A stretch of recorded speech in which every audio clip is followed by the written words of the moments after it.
Walang magulang ang nanaising magkagulo ang kanilang mga anak. Ngunit hindi nila kayang pigilan ang magiging karakter ng bawat mga anak nila sa paglipas ng panahon. Sa magkakapatid, hindi maiiwasan ang alitan. Ngunit kung ang alitan na ito na ang magtutulak upang makaranas ng mga sakit na walang lunas, paano magagawang maisalba ang natitirang koneksyon ng kanilang mga dugo't laman? Paano kung ang lupaing pinag-aagawan nila ay maaaring lupain na maglilibing sa mga galit nilang kaluluwa? Tatay, sandali lang po. Huwag na muna kayong gumalaw. Bakit po ba kayo tumayo kaagad? Baka mamaya bigla kang matumba. Relax ka lang po dyan. Ay, si tatay naman, ang kulit naman. Hindi pa nakikinig sa akin. Anak, malakas pa naman ang tatay mo. Hindi pa ako baldado. Huwag kang mag-alala. Kaya ko pa maglakad at tumakbo. Baka habulin pa kita ng itak. Si tatay, wala nang ginawa kundi ang magbiro. San po ba kasi kayo pupunta? Magpahinga ka na lang muna dahil nag-aasikaso pa ako ng lamesa. Mamaya lang nandito na sina Kuya Joey. Makikita mo na ang mga apo mo. Kaya nga hindi ako mapakali sa upuan ko. Gusto ko na silang makita. Ang tagal ko nang hindi nakakakita ng mga apo. Wala akong makalaro ng tumbang preso. Tay, sige na, makinig ka na muna sa akin. Umupo ka na muna dyan. Tapos hintayin na natin silang dumating. Baka mauna ka pang mapagod kaysa sa pagdating nila. Mamaya hingaling ka na naman. Nagtatalo ang mag-ama dahil matigas ang ulo ni Tatay Paeng. Nais niyang maghintay sa labas upang masalubong ang mga bata. Ngunit pinipigilan siya ni Anya. Iniisip nito na baka mapahamak pa ang matanda, ngunit hindi pa rin naman nanalo si Anya sa kanyang ama. Ang ginawa na lang niya ay inilabas ang upuan ng kanyang ama upang doon ito maghintay. Ilang oras lang din ay dumating na ang sasakyan ng panganay nilang kapatid. Kuya, ang aga niyo namang nakarating. Kumusta naman ang biyahe? Ito na ba ang mga anak mo? Ang cute naman ng mga pamangkin ko na yan. Ang lalaki na. Huling kita ko sa kanila, mga baby pa talaga. Ang cute-cute naman, mga dalaga na. Oo 3 babae. Pero susubukan pa namin makagawa ng lalaki para naman may magmamana ng apelyido ko. Sayang ang lahi kung hindi ipapakalat. Mga bata, puntahan niyo ang lolo niyo, magmano kayo. Matagal kayong hindi nakita niyan. Oo nga pala Anya. Wala pa ba si Jun? Malapit lang ang bahay nun dito Hindi kuya, lumipat na sila nung nakaraan pa. Kausap ko si Jolly kanina. Ang sabi niya may dinaanan lang daw sila pero malapit na. Hello pala Ate Angel. Kumusta ka na ate? Parang gumaganda ka lalo Ang taba mo na Anya. Bakit hindi mo inaalagaan ang sarili mo? Tingnan mo nga para kang losyang. Daig mo pa maraming anak. Wala ka pa rin bang asawa? O kahit na nobyo? Talagang gusto mong tumandang dalaga, no? Wala pa ate. Hindi ko rin gaanong maharap kasi nga ako ang nag-aalaga kay tatay. Wala kasing tumatagal na nurse sa kanya Palagi niya kasing inaaway. Saka wala rin akong masumpungan na lalaki. Siguro sa ngayon kay tatay muna ako magfo-focus. May kalakasan pa naman siya, kaso kasi minsan bigla na lang siyang bumabagsak. Ang tigas din kasi ng ulo. Tatandang dalaga ka na lang? Ayos din naman ang ganyan para sarili mo na lang ang iintindihin mo. Wala ka namang pamilya E di maliit na parte na lang ng lupa ang kukunin mo. Ngayon na ba hatiin ni tatay ang mga lupa? Malaki-laki rin to, no? Gusto kong makuha ang pinakamalaking parte. Gusto ko yung sa palayan at yung sa palaisdaan. Hindi pa naman sinasabi ni tatay. Pero baka mamaya kapag natapos na tayo magsama-sama, masabi niya. Hindi ko rin naman siya gaanong tinatanong dyan. Ang gusto niya lang kasi, makasama talaga kayo. Ang tagal na rin kasi niyang hindi kayo nakikita at ang mga apo niya. Hindi mo man lang tinanong sa tatay mo? Ano pa at nagpunta kami ritong lahat? May schedule pa ako ng derma ko, nagpa-reschedule pa ako kasi nga nagmamadali kami magpunta rito. Ano ba naman yan, Anya? Bakit naman hindi mo inaayos ang pag-aaya mo sa amin? Hindi ko naman sinabi na tungkol to sa lupa dahil hindi ko rin naman tinatanong si tatay. Gusto lang naman kasi ni tatay na makasama niya tayo. Kayo, ang mga bata. Matanda na si tatay. Ilang taon na kayong hindi nagpapakita sa kanya. Kaya naisipan ko na sana naman kahit isang beses magkaroon tayo ng ganitong bonding. Habang buhay pa si tatay. Naiintindihan ka naman namin, Anya. Pero alam mo naman na may kanya-kanya kaming buhay. Nagsasalita ako bilang asawa ng kuya mo. Alam mo bang ang dami niya ring napurnadang trabaho dahil dito? Tapos wala naman pala kaming mapapala. Muntikan pa kami magtawag ng magsusukat ng lupa. Nasabi ko na yun kay Kuya Joey. Kasi nga hiling din ito ni tatay. May mga apo siya na hindi pa niya nakikita. Ako na ang nakiusap. Hindi ko naman alam na tungkol lang pala sa lupa ang pinunta ninyo rito. Pero sana mas nililinaw mo. Ang alam namin patungkol na to sa hatian ng mana eh. At pa naman na kaming malaman. Tapos puro liwaliw lang pala dapat ang gagawin dito. Hindi ka kasi maayos kausap, Anya. Minsan parang nawawala yung utak mo. Hayaan mo na, Angel. Pumasok na lang tayo sa loob at magpahinga. Napagod na ako sa biyahe. Nakita mo na? Lahat kami pagod dahil sa layo ng biyahe namin. Sana naman may mapala kami sa pagpunta namin dito. Pasensya ka na, Ate Angel. Oh, may pagkain na bang nakahanda? Huwag mo sabihin na wala pa. Opo, wala pa ate. Nagluluto pa lang kami ni Manang Lloyda eh. Nagbabantay din kasi ako kay tatay. Ang likot kasi niya dahil atat na makita na kayo at ang mga apo niya. Kaya hindi ko mapagsabay gawin. Kita mo na? Bagsak ka talaga eh. Hindi ka man lang nagluto ng mas maaga. Yung tulog pa sana si tatay. Sana pala kumain na muna kami sa labas. Hindi ka pa talaga pwede mag-asawa, Anya. Hindi pa buo yung utak mo sa mga responsibilidad. Alam mo naman na may mga bisitang darating, kukupad-kupad ka. Ano ba naman yan? Wala na nga mapala sa'yo patungkol sa usapan sa lupa. Wala ka pang maging silbi sa pagluluto na lang. Sinundan lang ni Anya ang mag-asawa na naglalakad palapit sa kanilang tatay. Hanggat hindi pa dumarating ang bunso nilang kapatid kasama ang pamilya nito, pumasok na si Anya sa kusina kung saan siya nakatoka kasama si Manang Lloyda. Patapos na sila magluto nang pumasok si Angel. Tapos na kayo magluto? Anong ulam ang niluto nyo? Ang bango ah. Ano ba yan, bulalo? Sandali, pwede ba kay tatay yan? Baka mamaya ikaw, Anya ha? Kung ano-ano lang ang pinapakain mo sa tatay ha? Alam mo naman na matanda na yun. Baka puro bawal ang kinakain niya. Nagduda na tuloy ako.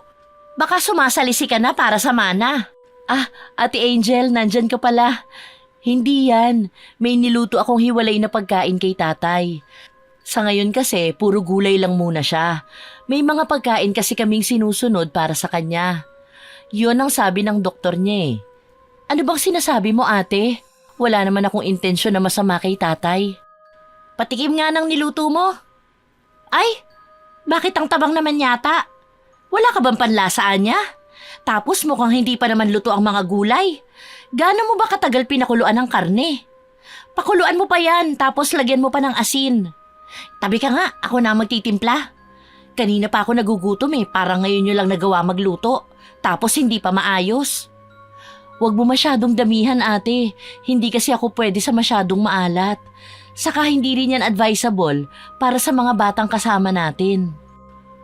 Wala ka pa namang anak, kaya hindi mo pa alam ang pag-aalaga sa mga bata. Kaya ko na to, maghain ka na lang sa labas. O kaya, ligpitin mo na muna yung mga kalat sa kusina. Saka sa susunod, Anya, kapag may mga kalat na dito sa kusina, ligpitin nyo na kaagad. Mukhang dugyutin tong kusina, ang ganda pa naman. Hay, kapag talaga dugyot ang nakatira, sayang ang mansyon. Magpahinga ka na ate, kami na ni Manang ang gagawa niyan. Sige na, baka makita ka pa ni Kuya Joey, isipin pa nun na... Ano yan? Bakit si Angel ang nagluluto ng pagkain? Ang akala ko ba ikaw na ang gumagawa niya? Alam mo naman na pagod ang asawa ko sa biyahe. Galing pa yan ang duty niya, sinundo ko lang. Ano ba naman yan, Anya? May utak ka ba? Nag-iisip ka ba, ha? Bitawan mo yan, Angel. Hayaan mong silang gumawa niyan. Nagbabayad ka ng katulong, hindi ka naman yata matulungan. Bakit kasi matanda rin ang kinuha mo? Dagdag pampasanin eh. Hindi po, kuya. Sinabihan ko rin naman po si Ate Angel na magpahinga na lang. Kasi kaya naman talaga namin ni Manang Lloyd ang gawain dito. Hayaan mo na, Joey. Kaya ko na silang tulungan. Mukhang nangangapa pa sa pagluluto si Anya eh. Ako na rito. Sandali lang naman at maluluto na to. Sige na, doon ka na muna kay tatay. Kausapin mo na muna siya. Baka bigla niyang sabihin na kalahati ng lupa ay iyo. Tapos paghahatian ng mga kapatid mo yung kalahati pa. Hindi naman siguro tama yon. Kasi magkakapantay naman tayo. Malaki naman ang lupain ni tatay. Pwede naman natin siguro yun hatiin na walang nakakalamang at walang nadedehado. Wala naman po sigurong masama doon. Huwag ka nang sumagot pa, Anya. Hindi ka rin naman malulugi dahil wala ka namang pamilya. Panganay ang kuya mo. Kaya siya dapat ang may malaking parte. Malaki ang pamilya namin at lalaki pa ito. Hindi mo ba nakikita na lumalaki na ang mga anak namin? Siyempre, kailangan na namin sila mabigyan ng properties para hindi sila maging kawawa paglaki nila. Alam ko naman po at naiintindihan ko ang gusto niyong iparating, Ate Angel. Pero ang usapan dito ay base sa aming magkakapatid. May anak man o wala. Ay sus! Makapagsalita ka naman dyan, akala mo naman sure kang mabibigyan ng lupa. Baka nga kahit taniman ng sili hindi ka mabahaginan. Kung usapang magkakapatid lang din, dapat nga hindi ka na nakikisabay Manahimik ka na lang, Anya, para wala na ring samaan ng loob, no? Umiiling si Anya at napatingin kay Manang Lloyda. Pinipilit na lang niya na huwag makapagsalita dahil baka magkagulo pa sila. Iniisip niya ang damdamin ng kanilang ama. Lalo pa at isa ito sa hiling ng tatay niya, na makitang nagsama-sama ang kanyang mga anak, kaya ayaw niya na mabahiran ito ng samaan ng loob. Kahit na alam naman na ni Anya na kahit minsan ay hindi naging maayos ang kanilang pamilya. Nakahanda na pala ang kwarto niyo sa taas. Doon kayo sa tabi ng kwarto ni na Ate Angel. Andun na rin sila, mukhang nagpapahinga na rin. Si tatay, tulog na ba? Mukhang napagod sa mga apo niya. Nabigla yata at ang dami na nila. Oo, nakatulog siya sa pagod kanina. Tuwang-tuwa nga na nakalaro ang mga apo niya Ngayon niya lang ulit kasi nakita ang mga yon. Sana nga mapadalas ang pamamasyal niyo rito. Minsan kaya dito na lang kayo sa bakasyon. Matanda na si tatay. Ito na lang ang magiging kasiyahan niya. Ibigay niyo na. Madalas kasi siyang nababagot sa bahay Hindi katulad kapag may mga bata, nakikita mo talaga ang tuwa sa kanya. Sa bagay, tama ka nga dyan, Ate Anya. Mukhang mapapadalas nga talaga kami rito. Kasi magpapabakod na rin kami. Nag-uusap ang dalawa nang dumating sina Angel at Joey. Narinig nila ang usapan tungkol sa pagpapabakod at mukhang masama ang naging dating nito sa kanila. Bakas kasi sa mukha ni Angel ang inis. Anong pababakuran mo, Jun? Oh, kuya, gising pa pala kayo? Ang akala ko natutulog na kayo Hindi pa ba kayo magpapahinga? Pagod pa naman kayo sa biyahe. Mamaya na kami magpapahinga. Napansin ko kasi na malalim ang usapan ninyong magkapatid. Kaya tinawag ko ang asawa ko. Baka kasi mamaya may pinaplano na kayong hindi namin alam Mukhang totoo nga. Narinig namin mismo na may gusto na kayong bakuran. Wala naman yatang naging usapan kanina na may ganyang mangyayari. Babakuran ko na yung lupa ko. Baka kasi patayuan ko na rin ang bahay. Pwede ko yung pagkakitaan kung sakali. Nag-iisip kasi ako na paupahan yan kapag tapos na. Anong lupa mo? Wala ka pang lupa, Jun. Hindi pa nga nahati ni tatay ang lupa Ni hindi nga niya binabanggit sa atin kung paano ang hatian. Tapos gusto mo na kaagad pabakuran? Bakit? Mga bata pa lang tayo, alam na natin ang hatian ng lupa. Ako ang bunso. Palaging sinasabi ni nanay na sa akin ang malaking parte rito.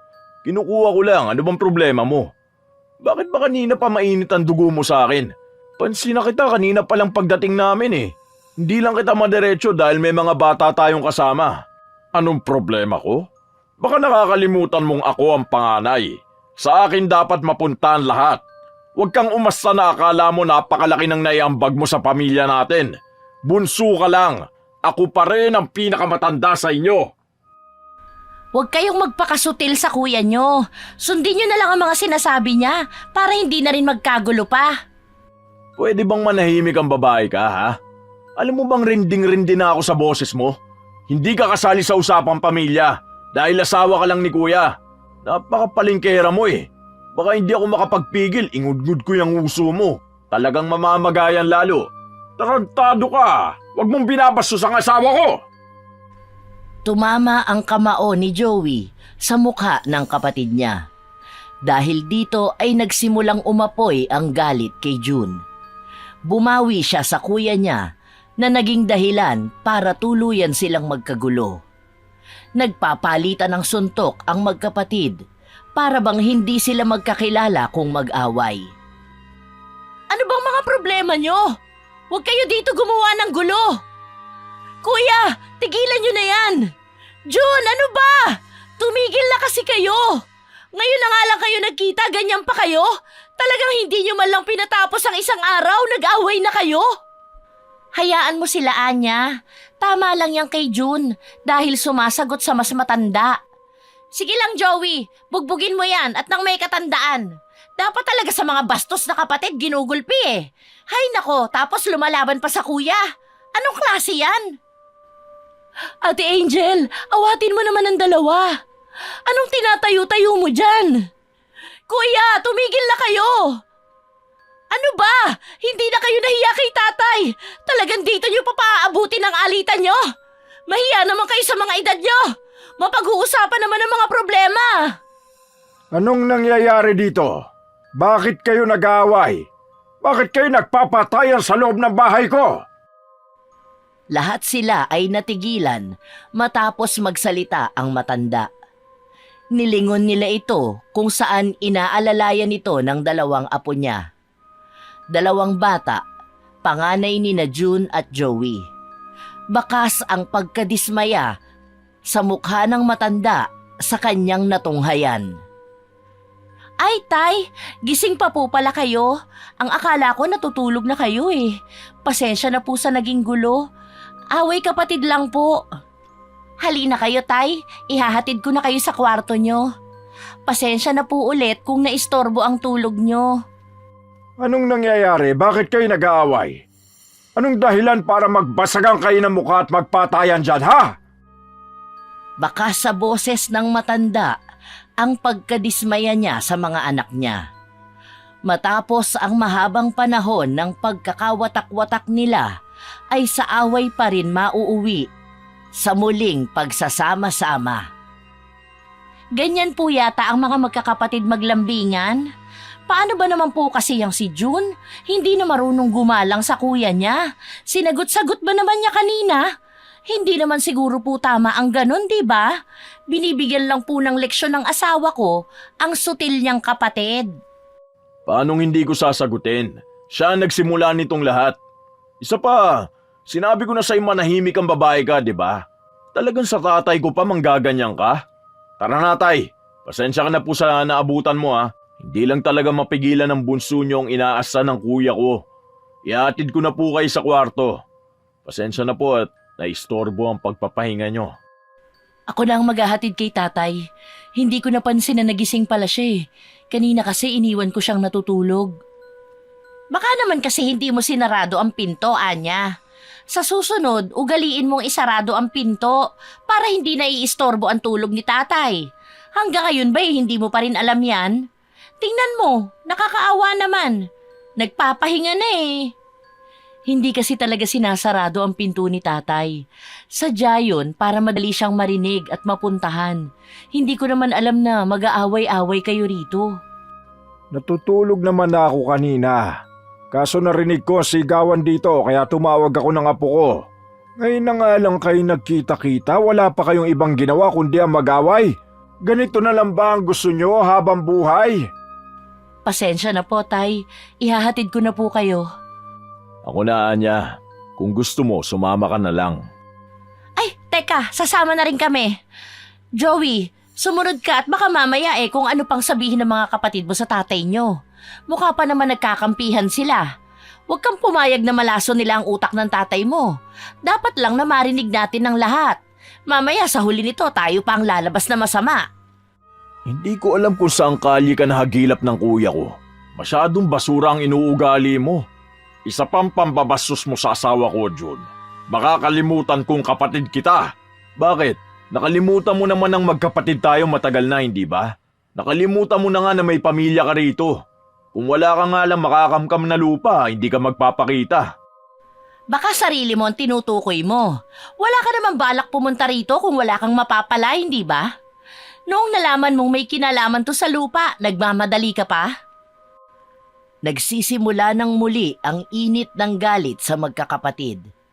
Mas lalong nadidismaya si Tatay Paeng sa naririnig niya sa usapan ng mga anak niya. Pwede bang tumigil na kayong dalawa? Ganyan niyo ba gustong makita ni Tatay ang mga anak niya? Nagtatalo para sa lupa na hindi pa naman pinapamana? Ganyan niyo ba gustong makita ng mga anak niyo? May mga bata rito naririnig nila kayo. Ihatid niyo na ako sa kwarto ko mga apo. Kayo lang ang sumama sa akin. Kayo, huwag kayo susunod sa akin ha. Hindi ko gustong marinig ang puro bangayan na lang. Ayan, umalis na si Tatay. Iniwan tayo rito. Anong napala natin? Itong kasing kapatid mo ang bastos. Halatang walang modo. May pinag-aralan pa naman sana. Ate Angel, utang na loob. Huwag mo naman ng gatungan pa. Aba ayos ka, Anya.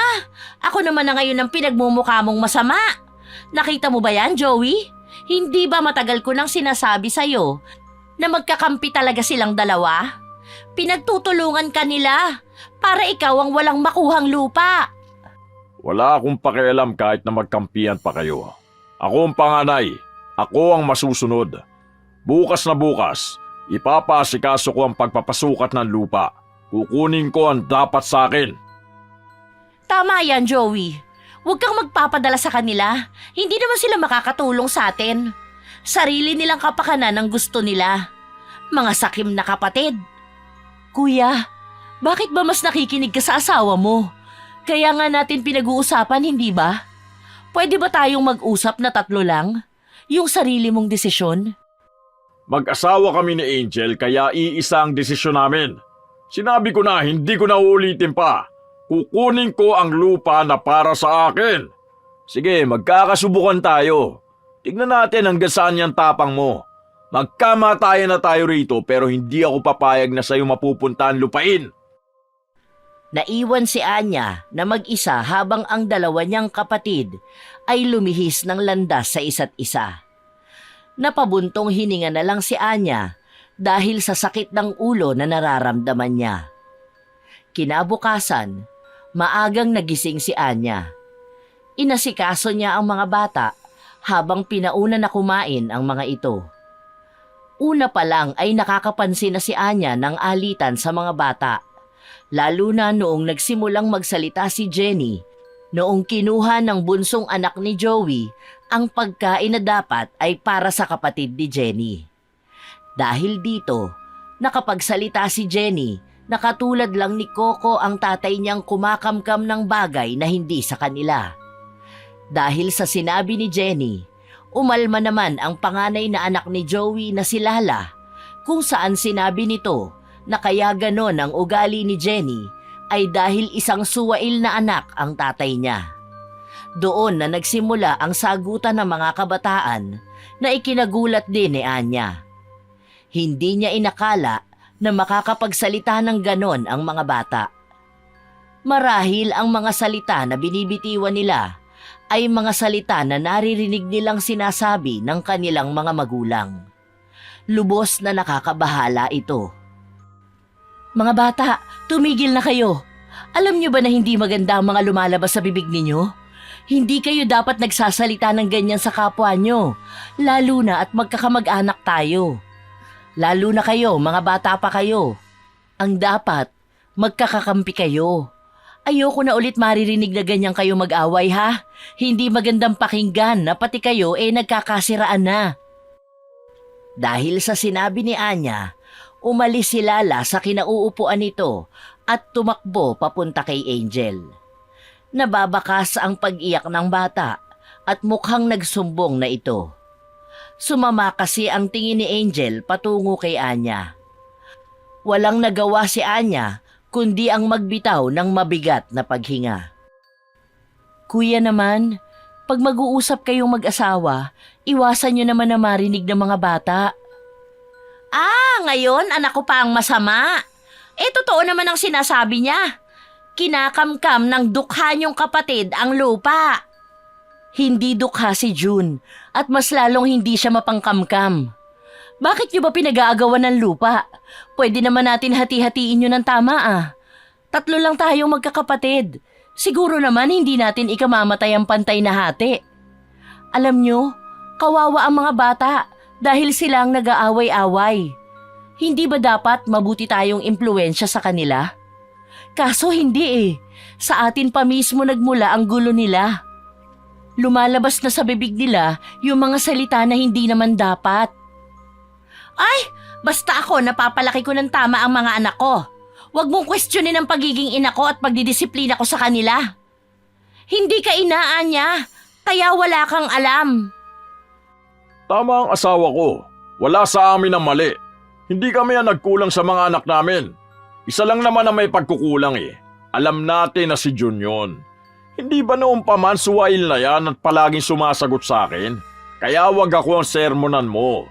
Mas matanda pa rin ako sa'yo. Hindi kita sinesermonan, kuya.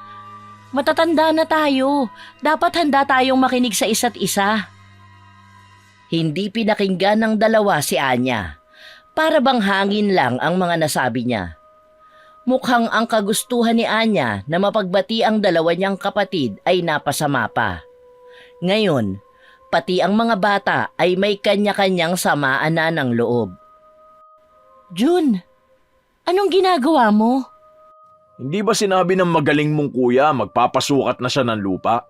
Uunahan ko na siya. Pwede ba mag-usap muna tayo? Kumalma naman muna kayo. Nakikita kayo ni tatay. Hindi pa siya namamatay pero nagkakagulo na tayo. Paano pa kung wala na talaga siya? Baka mas lalong magkasiraan ang pamilya natin para sa kapirasong lupa. Kapirasong lupa, Ate Anya? Kapiraso lang ang mapupunta talaga sa akin kapag hindi ako umalma sa gusto ni Kuya Joey. Wala akong pakialam. Basta susukatin ko ang lupa na para sa akin. Ilang sandali pa, dumating na ang mag-asawa. Pinatigil nito ang pagsusukat ng lupa. Ano na naman ba tong kahibangan mo, June? Talagang tanga kang baliw ka no? Ang kapal talaga ng mukha na magpasukat ng lupa. Ano bang ambag mo dyan? Hindi ba wala ka namang naitulong sa mga magulang mo? Sige, isa pa. Bibigwasan ko yung bibig mo. Kaya na mga magayang uso mo Masyado kang intrimitida. Sandali nga. Haya na naman kayo Mamaya dumating na naman si tatay rito. Pwede bang umayos naman kayong dalawa? Hintayin natin na si tatay ang magsalita. Hindi. Bakit kailangan pang hintayin ng tatay nyo? Alam naman natin na papabor yan sa bunso. Bakit? Hindi ba kita nakita kaninang umaga, June? Hindi ba dikit na dikit ka sa tatay mo? Ayaw mo pa nga ipakausap siya sa iba Ang tagal nyong nag-usap, tapos may mga papel ka pang pinapapirmahan sa kanya. Hindi ko lang masabi sa asawa ko dahil baka mapatay ka niya At anong mga papel yon? Mga karapatan ko. Kinuha ko ang titulo ng bahay na to at ipapalipat ko sa pangalan ko. Bakit? May angal ka pa ba? Si nanay na noon na nagsabi sa akin na akin ang bahay na to. Kinukuha ko lang ang parte ko. Nakita mo na kung gaano kasakim sa lupa ang kapatid ninyo? Masyadong gahaman. Dapat dyan hindi na pinapartihan. Joey, asawa ko, ikaw na ang magpapalit ng titulo ng buong palayan at palaisdaan. Marami tayong anak, para sa kanila yon. Total, nakakuha naman na ng pamanay ang dukha na yan. Isa pa, wala namang anak yang si Anya. Ate Angel, dapat Huwag kayo ganyan magsalita. Mas lalo nyo lang pinapalala ang sitwasyon. Kailangan natin mahati ang lupa ng pantay-pantay. Hating kapatid, walang matanda, wala sa bilang ng anak, wala sa pag-aasawa. Ako na ang kakausap sa tatay para rito. Mamayang gabi kakausapin ko na siya. Problemado na si Anya buong araw kung ano ang gagawin niya sa mga kapatid niya.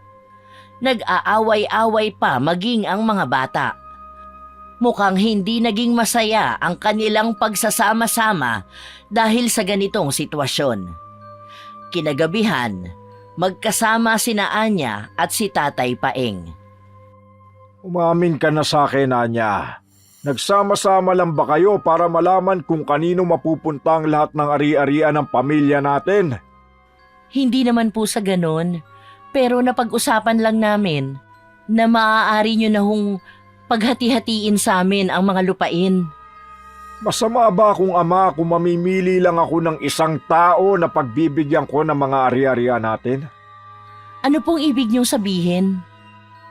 Habang tumatanda ako, saka ako napagtatanto na hindi kailanman matatahimik ang pamilya ko sa mga ari-arian na mayroon ako. Alam ko matagal na ninyong hinihintay na mamatay ako para maparti nyo na ito. Kaya nagpasya ako na iisa lang ang anak kong makatatanggap nito. Sino po sa amin ang pamamanahan ninyo, Tay? Hindi ito malalaman hanggat hindi pa ako namamatay. Kaya kahit na anong gulo na ang gawin ninyo, hindi nyo mahati ang lupa. Kahit na anong pilit nyo, hindi nyo maangkin ang kahit na ano. Hanggang sa ako mismo ang ilibing sa lupain na pag-aari ko. Natahimik na lang si Anya sa sinabi ng kanyang tatay. Nilingon niya rin ang mga kapatid niya na nakaabang sa kanya. Ilang sandali pa, nang dumating na ang mga bata, iniwan na ni Anya ang tatay niya upang puntahan ang dalawa. Oh, anong sabi ni tatay? Isa lang daw ang pagbibigyan niya ng lahat ng mga ari-arian niya. Isa lang? Isa lang sa atin? Alam ko na sa panganay yon. Isa pa, nakuha mo na nga ang bahay. Makikihati ka pa? Tumahimik ka na ha. Hindi ko nakuha ang bahay. Ayaw ibigay ni tatay. Sinabi ba ni tatay kung sino sa mga anak niya bibigyan niya?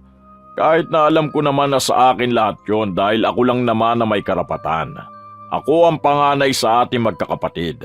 Ako ang unang nagbigay ng apo kaya deserve kong makuha ang pamana ko. Nakakatuwa naman. Oh, ano kayo ngayon? Hindi ba sinabi ko na sa inyo na sa asawa ko tong lahat? May pasukat-sukat ka pa ng lupain. Wala namang mapupunta sa'yo. Bakit ba hindi natin hintayin na kay tatay mismo manggaling? Kailan ba hindi naging paborito ang bunso? Noon pa man, lahat na ng gusto ko nakukuha ko. Hindi matapos-tapos ang bangayan sa kanilang magkakapatid. Hanggang sa umuwi na sila sa kani-kanilang mga bahay, ngunit tuwing Sabado't Linggo ay tumutuloy sila sa bahay ng tatay nila. Upang makausap ito, mas nagiging madikit si June sa kanyang ama, katulad na lang kung paano siya maging malambing noong bata pa siya. Tingnan mo nga yung lalaki na yan, talagang dikit ng dikit sa tatay niya, halatang sipsip. Unahan mo na siya, Joey. Baka sa kanya na ipamana talaga ang lupain. Hindi naman ganyan si tatay. Alam ko na ibibigay niya sa nararapat ang pamana. At kanino naman? Sa'yo? Ano naman ang gagawin mo? Kung nag-asawa ka siguro, kaso matandang dalaga ka. Anong balak mong gawin sa mga lupa? O gagamitin mo ang ari-arian ng pamilya niyo para lang balikan ka ng ex mo? Alam mo, Ate Angel, wala akong sinasabi na kahit anong tungkol sa'yo, kaya wag mong idamay ang nakaraan ko sa mga nangyayari ngayon. Tatanggapin ko kung anong ibibigay sa akin. Ang mahalaga lang, nakakasama ko si tatay. Umalis sa harapan nila si Anya. Sumama ang loob niya sa mga sinabi ni Angel. Paulit-ulit na ganito ang senaryo nila. Pati ang mga bata ay pinipilit ng mga magulang nilang mapalapit sa lolo nila.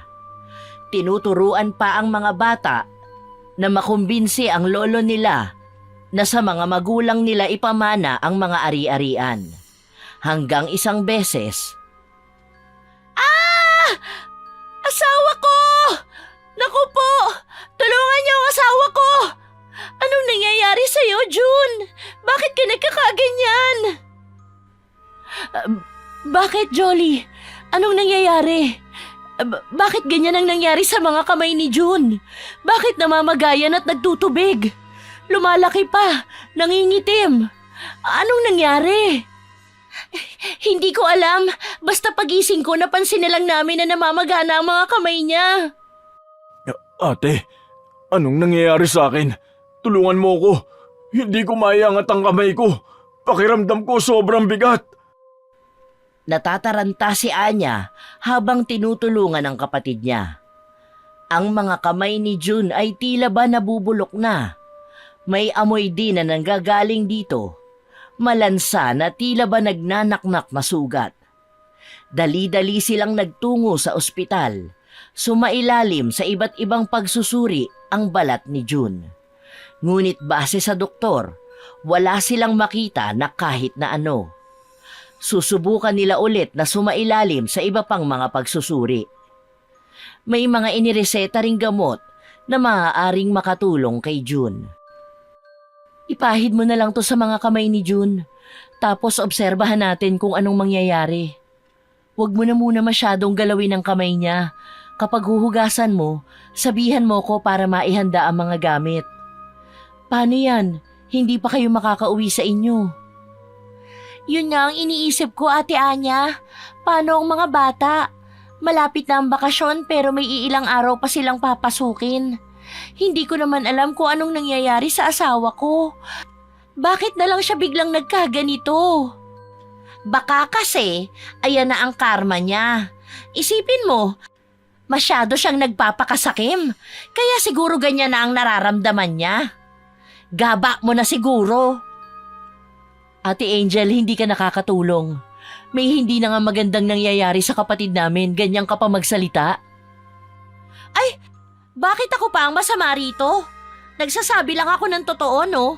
Hindi ba wala siyang ibang bukang bibig, kundi ang sabihin na sa kanya mapupunta ang mga ari-arian ni tatay? Palagi siyang nasa bukid. Anong ginagawa niya? Nagsusukat siya kung gaano raw kalaki ang mapupunta sa kanya. Kaya ayan, baka ginaba na bigla. Mukhang mauuna pang mamatay sa tatay niyo. Ate Angel, sumusobra ka na. May sakit na ang asawa ko pero ang sama pa rin ang lumalabas sa bibig mo. Siguro ikaw ang dahilan kaya nagkakaganito ang asawa ko. Baka may ginagawa kang masama sa kanya para sa asawa mo mapunta ang mga ari-arian. Mag-ingat ka sa mga lumalabas sa bibig mo, Jolly. Huwag mong pagbibintangan ng asawa ko. Ang kapal na mukha mo. Ang dami nang naitulong ng asawa ko sa'yo. Nung panahon na wala kayong makain ng mga bata, sa amin kayo nangungutang, di ba? Sa inyo nga kami nangungutang, pero bago nyo kami pautangin, hindi ba ang dami nyong masasakit na salitang sinasabi sa pamilya namin? Hindi lang ako kumikibo bilang respeto. Ikaw, Ate Angel, anong ginawa mo sa anak ko noon? Hindi ba binugbog mo siya dahil lang sa mababaw na dahilan? Ikaw ang may malaking galit sa asawa ko dahil masakim kayo ng asawa mo. Isa pa, tatamaan ka sa akin, Jolly. Ang kapal na mukha mo, sampid ka lang naman sa pamilyang to. Hindi nga kayo kasal ni June eh. Bago ka umastang asawa, siguraduhin mo munang may karapatan ka. Kinakasama ka lang at inanakan. Hindi ka pa asawa, no? Huwag kang makialam sa away ng pamilyang to. Ano ba talaga? Hindi ba kayo titigil? Nakikita niyong may sakit na si June. Talagang ari-arian pa rin ang mas mahalaga sa inyo? Ano bang gusto niyo? Gusto niyo na magpatayan na lang tayo at kung sino ang mabubuhay, sa kanya mapupunta ang pamana ni tatay? Mahiya naman kayo! Bigyan niyo naman ng lugar ang pag-aaway. Nakakarindi na kayo ah! Sa araw-araw na lang wala na akong naririnig sa bahay na to kundi ang lupa! Lupa! Lupa! Hindi na napigilan pa ni Anya na maglabas ng sama ng loob. Dahil pakiramdam niya ay nag-uusap-usap na lang sila dahil sa lupa, hindi dahil sa pagmamahal ng pamilya. Mula sa hindi kalayuan, Natanaw ni Anya ang kanyang ama na nakatayo lang at puno ng dismaya ang kanyang mukha. Pinalabas na ni Anya ang mga tao sa kwarto bago siya sumunod at pinuntahan ang kanyang ama. Hindi niya napansin na nakasunod sa kanya si Angel. Nakita niya lang ito noong inalalayan nito si Tatay Paeng. Ate Angel, pwede bang iwan mo na lang muna kami ni Tatay? May mga sasabihin lang sana ako sa kanya. Gusto ko siyang makausap na kaming dalawa lang. Para saan ba? Para ikaw naman ang magdidikta kay Tatay matapos gawin yun ng bunso nyo. Ingat ka ha, baka ikaw naman ang sumunod kay June, tapos buong katawan mo pa. Ate Angel, tatay ko yan.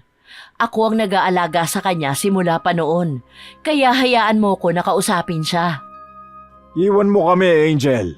Mukhang may nais na sabihin sa akin ng anak ko. Natahimik si Angel matapos itong sabihin ni Tatay Paeng. Kahit na ayaw niyang umalis ay ginawa niya. Habang nag-uusap ang dalawa ay nakamasid lang siya. Pinagmamasdan niya ang maaaring maging usapan ng dalawa. Anong nangyayari sa pamilya natin? Mali ba ang naging desisyon ko na ibigay na lang sa isang lahat ng ari-arian ng pamilya natin? Nagpapatayan na ang mga anak ko para sa kapirasong lupain. Hindi ko po alam kung ano ang naging batayan niyo para sa desisyon na ginawa ninyo. Pero alam ko po na ibibigay niyo ito sa karapat-dapat. Naniniwala po ako sa inyo. Hindi ka ba natatakot na hindi ikaw ang makakuha nito? Hindi ko po masasagot yan sa ngayon. Kayo na lang po ang magdesisyon. Pinipilit ko naman ayusin ang pamilya natin, pero hindi ko tumaayos hanggat may lupaing pumapagitna sa amin. Nadadamay na po ang lahat. Pati ang mga bata nag-aaway na dahil nakikita nila ang mga magulang nila na nag-aaway-away. Sa susunod na linggo, sasabihin ko na sa inyo kung sino nga ba ang anak kong karapat-dapat na makatanggap ng pamana ng lahat ng ari-arian ng pamilya natin. Ngiti lamang ang ibinahagi ni Anya sa kanyang ama. Hindi man niya sigurado kung sino sa pamilya nila ang makakatanggap. Nais niyang maging maayos na ang lahat at matapos na ito. Kinabukasan, nagising ang lahat sa sigaw ni June. Hindi ko na kaya to. Ayoko na lang ganitong pakiramdam. Mamamatay na ako. Tulungan niyo ako. Naku po, Diyos ko, tulungan niyo ang asawa ko. Lalong lumalala ang nangyayari sa iyo, asawa ko. Halos maagnas ka na at mas lalong bumabaho ang lumalabas na nana sa mga kamay mo. Nag-iiyakan na ang mga anak ni June habang nakikita ang kanilang ama na nagkakaganito. Nakitulong si Anya sa pagpapakalma sa kanyang kapatid. Napupuno siya ng awa rito, ngunit sa kabilang banda, ang panganay nilang kapatid ay nakakaramdam din ng awa, ngunit natatabunan ito ng tuwa. Lalo pa sa tuwing naririnig niya ang mga sinasabi ng kanyang asawa na maaaring hindi na mapabilang si June sa makakalaban niya sa pagtanggap ng lupain. Bakit ba hindi mo na lang ipaputol ang mga kamay mo, June? Nangingitim na yan. Parang patay na ang kamay mo. Oo nga.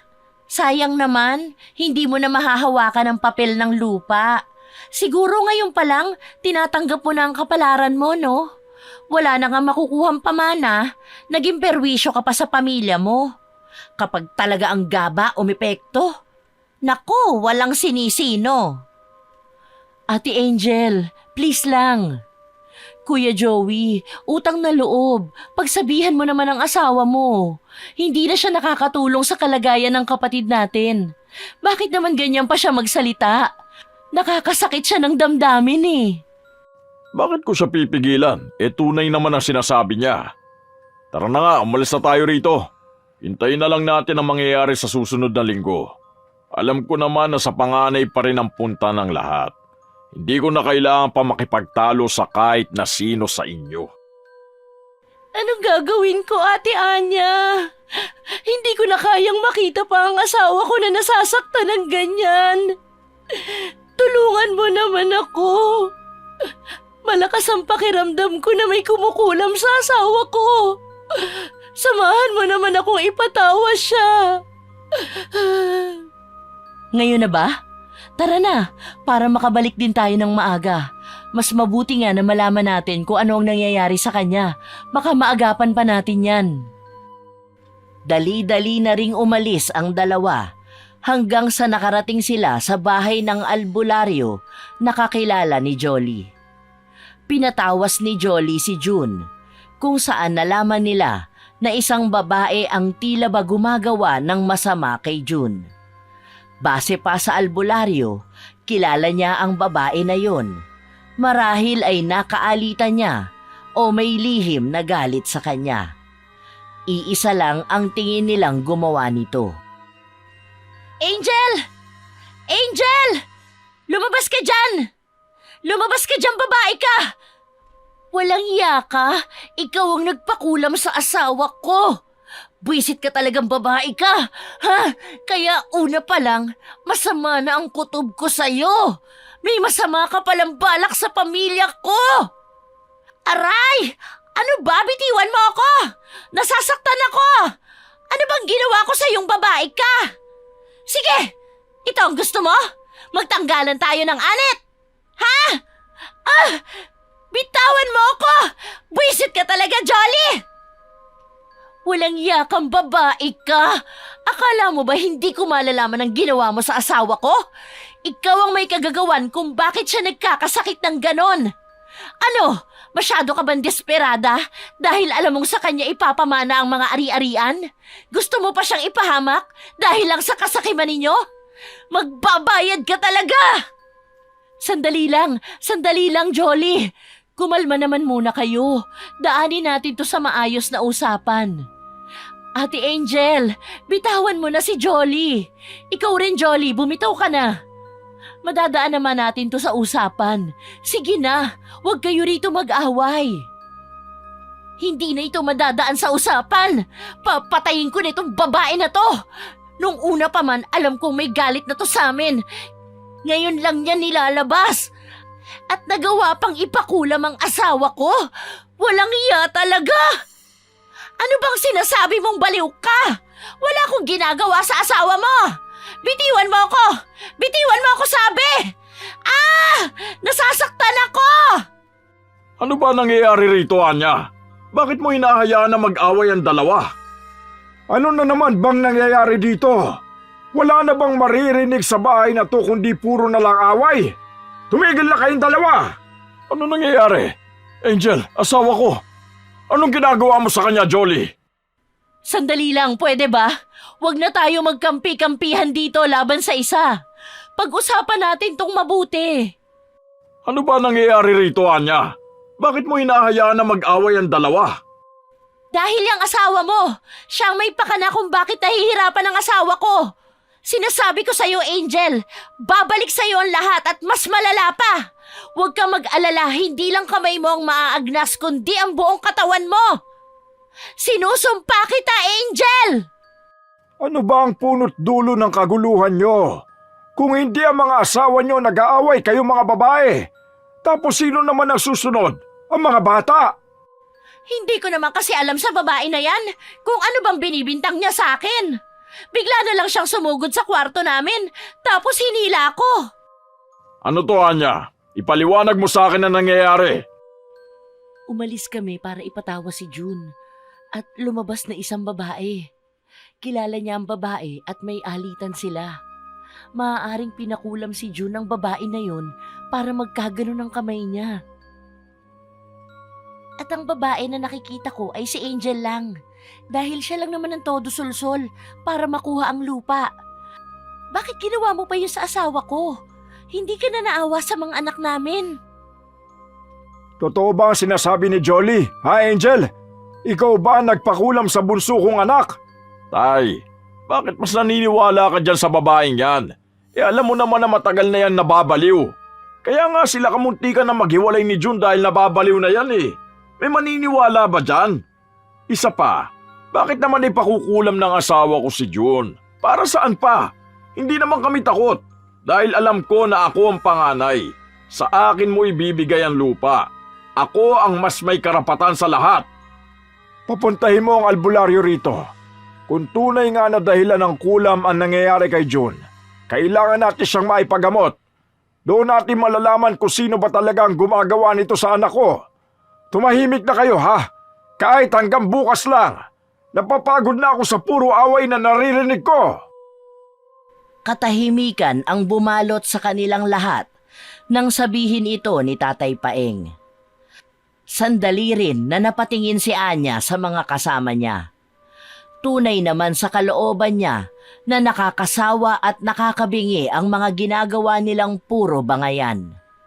Wala nang katahimikan ang kanilang bahay. Kinabukasan, maagang nabulabog ang buong bahay sa sigaw ni Angel. Lubayan mo ako! Sino ka? Wag! Tulong! Tulungan niyo ako! Tumakbo silang lahat papasok sa kwarto ni Angel. Nasa isang sulok lang ito at tila ba may ipinagtatabuyan na isang nilalang na hindi nila nakikita. Ang mga bata naman na anak niya ay nasa isang sulok lang at umiiyak. Ayaw nilang lapitan ang kanilang ina, dulot ng takot. Anong nangyayari sa'yo, Ate Angel? Tulungan mo ako! May mga nakikita akong nakakatakot na nilalang. Naririnig ko pa ang boses nila. Umiiyak sila pero nakakatakot. Nakakakilabot. Anong nangyayari sa atin? Baka yan ang karma mo dahil sa ginawa mo sa asawa ko. Hindi ba sinabi ko naman sa'yo na babalik sa'yo lahat? Yan ang kapalit ng pangungulam mo sa asawa ko. Layuan niyo ako! Ano pang hinihintay nyo, Anya? Tawagin mo na ang albularyo. Huwag nyo nang patagalin pa ang nangyayari. Mukhang hindi albularyo ang kailangan ng asawa mo. Baka nababaliw na talaga siya. Nakakakita ng mga nilalang dahil sa kasakiman niya. Joey! Tulungan mo ako! Hindi ako baliw! Hindi ako baliw! Natataranta na ang lahat sa loob ng bahay. Mas lalong lumalakas ang iyakan ng mga bata, kaya sa taranta ni Joey ay agad siyang umalis upang tumawag ng albularyo na titingin sa bahay nila. Si Jolly naman ay nagmamadali rin na pinuntahan ng asawa niya matapos itong magsusumigaw sa sakit na nararamdaman niya. Sabay na humihingi ng tulong sina Angel at June. Sobrang ingay ng buong bahay hanggang sa kalmadong pumasok si Anya sa loob ng kusina. Kumuha siya ng tubig upang uminom. Naroon si Manang Loida. Nakatingin sa kanya, ngunit may pangungusap ang mga mata. Bakit mo ako ganyan tingnan? Alam mong bumabawi lang ako sa kanila. Sa mga ginawa nila sa akin, hindi ba? Ikaw ang tumulong sa akin para maisakatuparan ko itong lahat. Alam kong naaawa ka sa akin, kaya mo ko tinuruan na gumanti sa kanila. Ang pangungulam lang ang kaya kong gawin para sa kanila.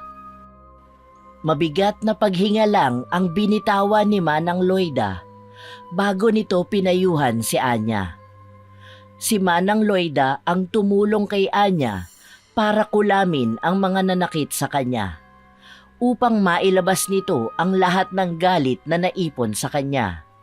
Ngunit ngayon na mas lalong napupunta sa kasamaan si Anya, naisipan ni Manang Loida na walang magandang naitulong ang ginawa nila. Hindi na niya nakikilala ang dating Anya, isang dalaga na puno ng pag-asa at pagpapatawad. Napupuno na ito ng galit, kaya sinabi ni Manang Loida na maaari niya namang itigil ang lahat ng ito bago pa man mahuli ang lahat. Ngunit nagiging matigas si Anya. Matigas na ang puso ko. Tama lang sa kanila ang mga nangyayari na yan. Nung mga panahon na ako ang nahihirapan at nasasaktan, hindi ba wala naman ni isa sa kanila ang tumulong sa akin? Wala akong nakuha na kahit na anong simpatsya mula sa kanila. Mabibigat ang bawat salitang binitawan ni Anya. Ang bawat yabag niya palayo ay may lamang galit na naipon ng ilang taon. Siya ang kumulam sa kapatid niya at kay Angel at inuunti-unti na niya ang iba pa. Habang napupuno ng sigawan ang buong bahay, nilapitan ni Anya ang kanyang ama. Diyos ko, ano ba nangyayari sa pamilya natin? Bakit tayo nagkakaganito? Dahil siguro sa maraming bagay na nangyari sa nakaraan natin, Tay. Baka ngayon na bumabalik ang mga karma ng pamilya natin. Anong ibig mo sabihin, Anya?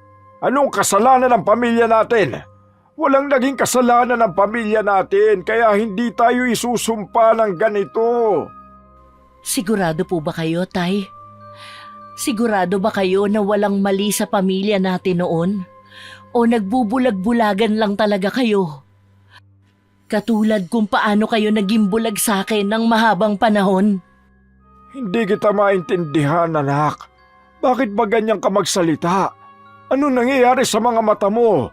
Bakit nanlilisik yan? Hindi nakapagsalita si Anya matapos na dumating ang albularyo. Nagmamadali silang tumakbo patungo sa kwarto ni na Joey. Ngunit nagtatalo sila ni Jolly. Nais ni Jolly na ang asawa niya ang unang gamutin. Ano bang problema mo? Hintayin mo magamot ang asawa ko. Hindi ka ba naaawa sa kanya? Kanina pa siya sumisigaw. Inuuntog niya pa ang ulo niya dahil sa mga masasamang elementong nakikita niya. Mas kawawa ang asawa ko. Hindi siya tumitigil sa pagsigaw dahil sa sakit ng kamay niya. Lumalala ang sakit niya. Nabubulok na lalo ang mga kamay niya. Ano ba? Hindi ka na naaawa sa kapatid mo? Mas lalong hindi ko makakayang nakikitang ganyan ang asawa ko. Hindi ba dapat hindi kayo nag-aaway-away para hindi nyo makontra ang ginagawa ng albularyo? Hindi! Ang asawa ko ang gamutin niya! Siya ang unahin! Hindi nyo ba nakikita na nahihirapan na siya? Mas kailangan niyang mauna dahil baka kung ano pa ang mangyari sa kanya. Hindi! Ang asawa ko! Mas kailangan ng asawa ko na maunang magamot! Mas kailangan ng asawa ko dahil ang asawa mo ang kumulam kay June. Binabalik lang sa kanya ang karma. Ah, ganun pala ah! Nagtangka si Joey, nasaktan si Jolly. Ngunit ang natamaan niya ay ang albularyo. Nahulog ang mga gamit nito at nabasag ang langis. Kumalat ito sa sahig, ngunit nakapagtataka ay pumalibot ito sa paanan lamang ni Anya. Nakita mo na ang ginawa mo? Wala na sa atin ang makikinabang pa. Kung hindi ka lang kasi nakikialam sa mga desisyon ko eh. Uunahin ko ang pamilya ko kaysa ang pamilya mo. Nabigla ang albularyo sa natunghayan niya. Mukhang alam na niya ang mga nangyayari. Kaya sa halip na may unahing gamutin sa kanila, pinayuhan sila ng albularyo na alamin nilang mabuti ang naging punot dulo ng mga galit sapagkat tanging sila lamang ang makakagamot sa mga taong nahihirapan sa mga sandaling ito. Dahil kilala nila ang tunay na may pakana nito. Ano ba talagang nangyayari? Hindi ko maintindihan. Umalis kaagad ang albularyo. Habang naglalakad siya palabas, ay nasa lubong niya si Manang Loida. Ngunit tingin lang ang ibinahagi niya rito, saka siya tuluyang umalis. Naiwan sila sa loob ng bahay na walang humpay ang sigawan at iyakan. Lahat sila ay naiwang dismayado at puno ng katanungan. Nakita mo na ba ang ginawa mo? Ang sakit na tiyan ko! Anak, ano nangyayari sa'yo? Hindi ko alam, Tay. Sobrang sakit ng tiyan ko. Pakiramdam ko may mga tumutusok sa loob ng tiyan ko. Parang may mga karayom na tumatahi sa akin. Napaluhod sa sakit si Joey bago ito tuluyang bumagsak sa sahig. Namimilipit siya sa sakit ng tiyan niya, habang si Angel ay patuloy na sumisigaw at inuuntog ang sarili.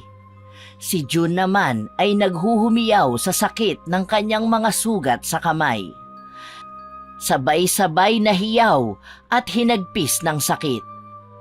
Nagdurusa at nagmamakaawa na matapos na ang mga hindi maipaliwanag na sakit. Tulungan niyo po ako, Tay. Pakiramdam ko mamamatay na ako. Ang mga anak namin. Tay! Ano na ba talaga ang nangyayari sa inyo? Hindi ko na alam ang gagawin ko. Anya, ano bang tinatayo-tayo mo dyan? Tulungan mo ang mga kapatid mo. Kailangan ka nila. Anya, gumawa ka ng paraan. Ako na lang ba palagi ang gagawa ng paraan para sa pamilyang ito? Ako na lang ba ang nakikitang tawagin kapag kailangan lang ako? Pero kapag ako na ang kailangan ng tulong, wala na ni isa sa inyo ang nakikita ko. Ano bang sinasabi mo, anak ko? Tulungan mo ang mga kapatid mo. Hindi ko kayang nasasaktan sila ng ganito. Yun na nga po ang masakit. Hindi nyo kaya na nakikita silang nasasaktan ng ganyan. Pero ako, hinayaan ninyong masaktan noon. Hinayaan nyo kung maging anino lang na nawawala kapag masaya kayo. Hindi ba ito lang naman talaga ang ambag ko sa pamilya na to? Na kinikilala lang kapag may kailangan kayo? Ano ba mga pinagsasasabi mo, Anya? Hindi yan totoo. Totoo yun. Dahil ano? Dahil hindi niyo ako tunay na anak, Tay. Dahil babunga ako ng isang pagkakamali noon. Kaya ang lahat ng galit niyo kay nanay sa akin na napunta. Hindi na ako nakapag-asawa pa dahil kakahabol ko sa inyo. Para lang patunayan na mabuti rin akong anak. Pero wala akong napala. Hanggang sa huli, isa sa kanila ang mahal nyo. Isa sa kanila ang pamamanahan ninyo ng mga ari-arian ninyo. Sa katunayan yan, hindi naman talaga yun ang habol ko eh. Dahil wala akong pakialam sa lupa. Wala akong pakialam sa maibibigay sa aking pamana. Pero iisa lang naman ang gusto ko. Ang ituring na tunay na pamilya. Pero kahit na anong gawin ko, hanggang sa huli, lugi pa rin ako. Huwag mong sabihin, anak, na ikaw ang gumawa sa kanila nito. Oo! Oo! Ako ang nagpakulam sa kanila. Ako ang may gawa niyan sa dalawa mong anak. Napupuno na ng galit ang mga mata ni Anya. Hindi na niya napigilan pa ang kanyang sarili na sumabog. Inilabas na niya ang lahat ng saloobin niya. Bakit mo ba ito ginagawa, Anya? Naging mabuti kami sa'yo. Naging mabuti kami ng asawa ko. Naging mabuti kayo ng asawa mo? Baka nakakalimutan mong namatay ang anak ko nang dahil sa asawa mo. Buntis ako noon pero anong ginawa niya? Binubugbog niya ako kapag hindi ako nakakakilo sa bahay para manilbihan sa inyo. Tapos anong sinabi mo sa akin nung nakunan ako? Na wag na ako magdadala pa ng bata sa pamilya ninyo dahil kawawa lang siya. Na wala naman magmamahal sa kanya. Na hindi siya tatanggapin ni numan. Na kahit na magkano ay hindi siya magmamana. Tingin mo ba yun talaga ang habol ko? Tinuring na ninyo kung kalaban simula pa noon. Tinuring niyo kung kaagaw sa mga ari-arian na hindi ko naman hinahangad na makuha.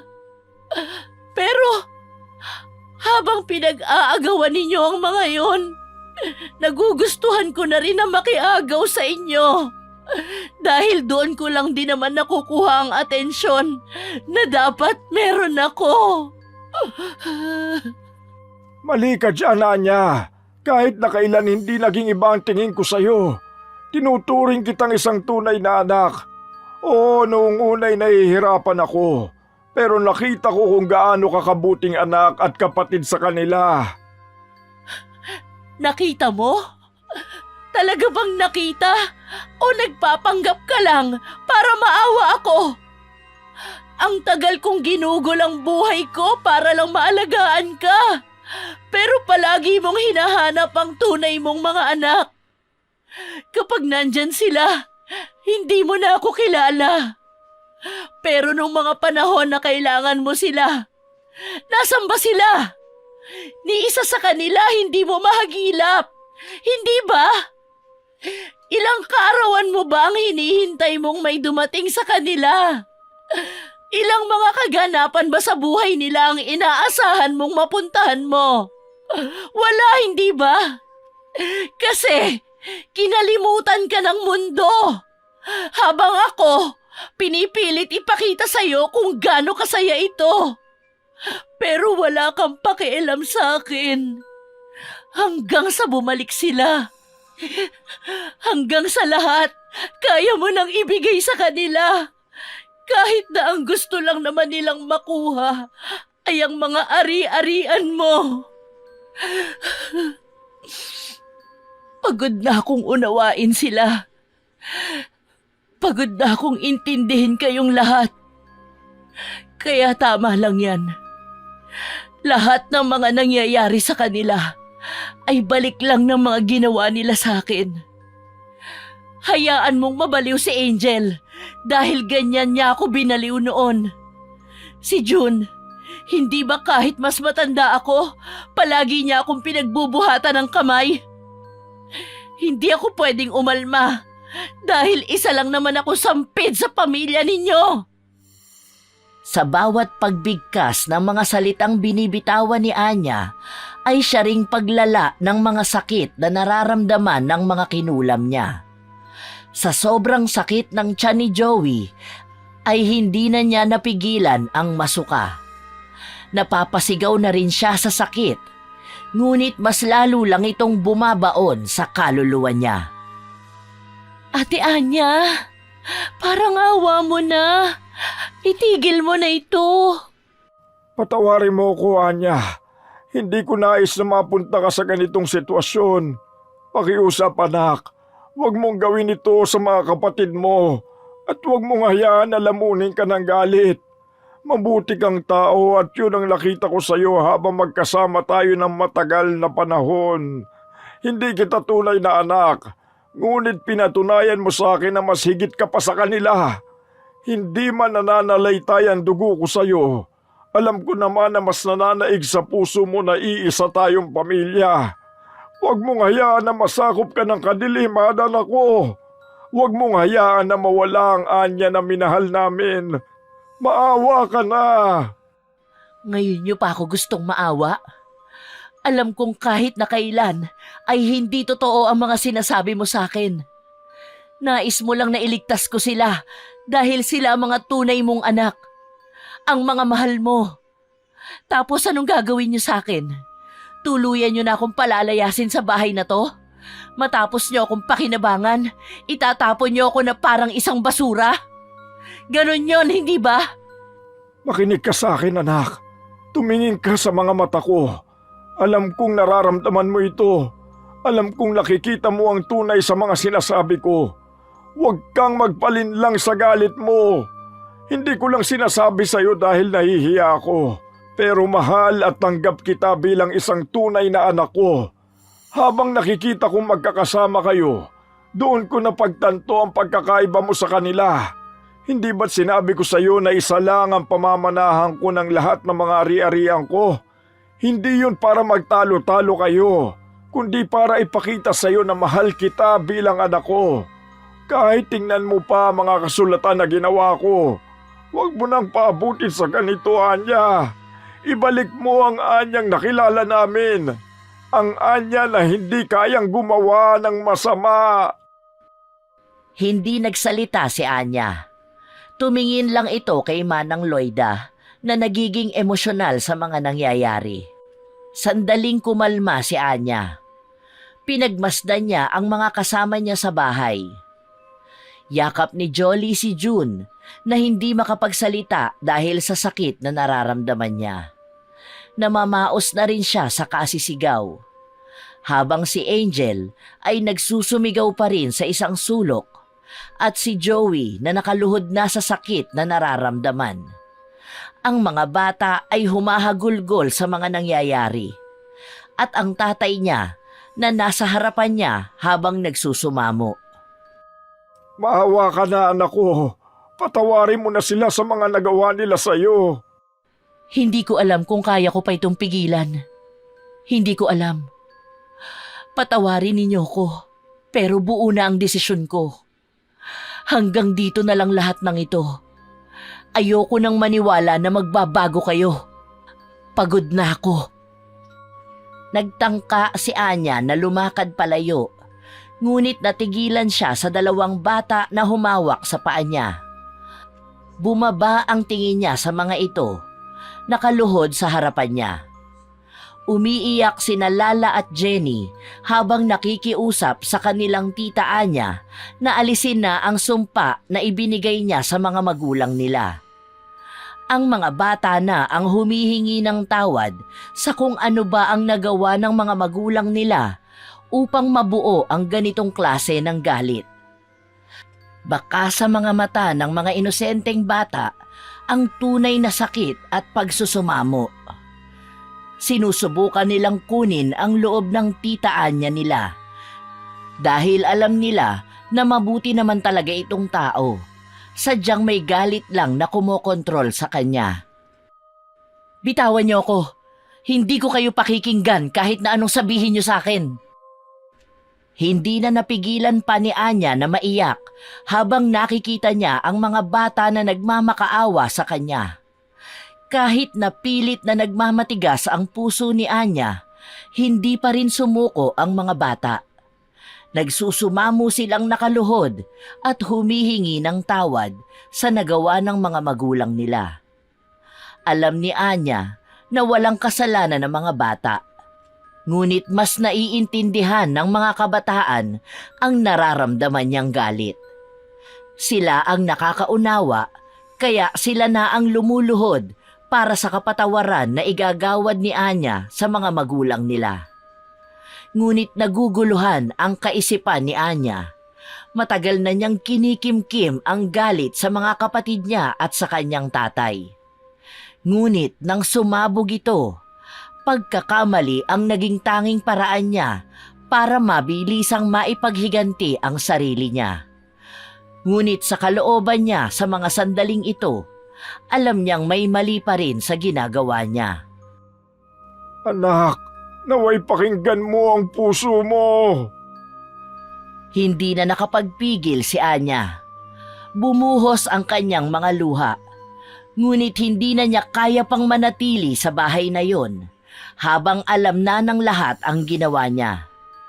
Pinilit niyang tumakbo palayo, matapos niyang pakiusapan si Manang Loida na gumawa ng paraan upang matanggal ang kulam na bumabalot sa loob ng bahay nila.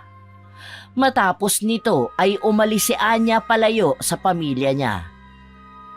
Ilang araw ang lumipas, hindi umuwi si Anya sa bahay nila at unti-unti na ring gumagaling ang kamay ni June. Bumalik na rin sa normal si Angel at si Joey. Tao po! Tao po! Anong ginagawa mo rito? Paano mo ako nahanap dito? Dahil kahit hindi mo pansin noon pa man, kilala kita, anak. Ito lang naman ang lugar na pinupuntahan mo kapag masama ang loob mo. Dahil dito mo mas lalong nararamdaman ang presensya ng iyong ina. Sumama ka na sa akin pabalik, anak ko. Miss na miss ka na namin. Ano pong ginagawa ninyo rito? Sana po hindi na kayo nag-abala pang hanapin ako. Hindi ko naman na po kayo guguluhin. Nais ko na pong magsimula ng bagong buhay. Huwag na kayong mag-alala, wala akong masamang gagawin sa pamilya ninyo. Ikaw ang iniisip ko, anak. Bumalik ka na sa bahay. Doon ay magsimula tayo ng panibagong buhay na masaya at walang galit. Hinihintay ka na nilang bumalik. Hindi kumpleto ang pamilya natin nang wala ka, Anya. Nag-aalangan si Anya na sumama pabalik sa bahay nila. Dahil batid naman sa kanya na alam na ng lahat ang ginawa niya. Iniisip niyang sino pa ang tatanggap sa kanya. Ngunit napilit siya ni Tatay Paeng. Sumalubong sa kanya ang dalawa niyang kapatid. Anya, mabuti naman at nakauwi ka na. Salamat at maayos ka. Ate, masaya akong makita ka ulit. Sa katunayan, aalis din ako. Hindi ko lang matanggihan si tatay. Gusto ko lang din humingi ng tawad sa mga nagawa ko sa inyo. Pinahirapan ko kayo. Nagkaroon kayo ng pasakit at dahilan para mag-away kayong lahat.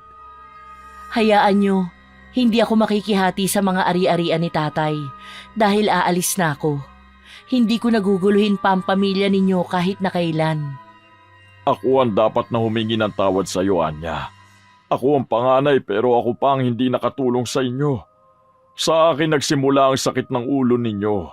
Ako ang nagbigay ng sama ng loob. Marami akong pagkukulang bilang isang anak at isang kapatid. Hayaan mong bumahoy ako ngayon. At sa'yo naman, bunso. Patawarin mo rin ako sa mga nagawa kong kasalanan sa iyo.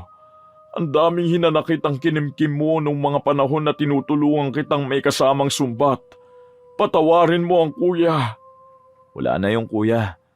Patawarin mo rin ako dahil masyadong naging matigas ang ulo ko. Ako kasi ang paborito nun ni nanay, kaya lahat ng gusto ko nakukuha ko. Dinala ko yun hanggang sa pagtanda ko. Ang haba pala ng panahon na wala tayong ginawa kundi ang magbangayan at mag-agawan ng mga pag-aari na hindi naman talaga sa atin. Patawarin mo ako, Ate Anya. Ang dami kong atraso sa'yo. Sorry talaga. At salamat dahil palagi ka nandyan para sa amin. Wala na yun. Hayaan na lang natin na mabaon sa nakaraan ang mga sakit ng bawat kahapon. Patawarin niyo rin ako dahil yun na lang ang nakita kong paraan para makaganti sa inyo. Dahil masyado akong mahina. Nagyakapan ang magkakapatid. Ramdam ni Anya na tunay ang mga salita na yon. Sa tagal ng panahon na hinintay niya, narinig niya rin ang paghingi ng tawad ng mga taong nanakit sa kanya. At dahilan upang gumamit siya ng itim na kapangyarihan. Ako rin, patawarin mo rin ako, Anya. Hindi ko sinasadya noon na mamatayan ka ng anak at maging intrimitida sa pamilya ninyo. Sa'yo rin, June at Jolly at sa lahat dito. Pasensya na talaga kayo. Oo, ikaw ang may pinakamaraming nagawa ng kasalanan dito. Nagsimula ng mapuno ng tawanan ang paligid. Ang sigaw ng hinagpis na iniwan noon ni Anya ay napalitan na ng saya at tunay na tawanan. Nagsimula silang humingi ng tawad sa isa't isa at ang bawat isa ay nagkapatawaran. Nais nilang simula ng kanilang buhay na walang kinikimkim na sama ng loob. Tay, patawarin niyo rin po ako sa mga nagawa kong kasalanan sa inyo. Ako ang dapat na humingi ng tawad sa iyo. Dahil sa akin naman nagsimula ang lahat ng ito. Ako ang nagbigay ng galit sa iyo. Ang dami kong pinalampas na pagkakataon at panahon. Lumipas ang buhay nang hindi man lang ako humingi ng tawad sa iyo. Napakalaking pinsala ang nagawa ko at sa pamilya natin. Kung hindi ka pa sumabog sa galit, marahil ay mananatiling magulo ang pamilya natin hanggang sa mga susunod na henerasyon. Salamat sa mga kabutihang nagawa mo, Anya. Oo nga pala, may ibibigay ako sa iyo. Ano po ito? Ha? Mga papel ng lupa? Oo, Anya. Matagal ko na talagang nais ibigay yan sa iyo. Hindi lang ako makakuha ng tiyempo. Bago ka pa sana niyan magdesisyon na pauwiin ang mga kuya mo rito. Ikaw talaga ang karapat-dapat dyan. Salamat po rito. Pero hindi ko po ito kukunin lahat. Hahatiin ko po ito. Hating kapatid, walang lamangan, lahat po pantay-pantay. Matamis ng ngiti ang ibinahagi ni Tatay Paeng kay Anya. Likas ang kabutihan sa isang tao. Kahit pa man may nagawang pagkakamali dahil sa kagagawan ng galit, hindi pa rin maaalis kung tunay na busilak ang puso. Ito ang ipinakita ni Anya. Naayos niya ang pamilya nilang matagal nang nagkawatak-watak at pinagigitnaan ng mga galit. Kapatawaran ang nagpalaya sa kanila. Habang ang mga bata na susunod sa kanilang henerasyon ay naturuan na nila ng wasto, na sa kahit na anong material na bagay sa mundo, hindi kailanman matutumbasan ang tunay na pagmamahal sa pamilya.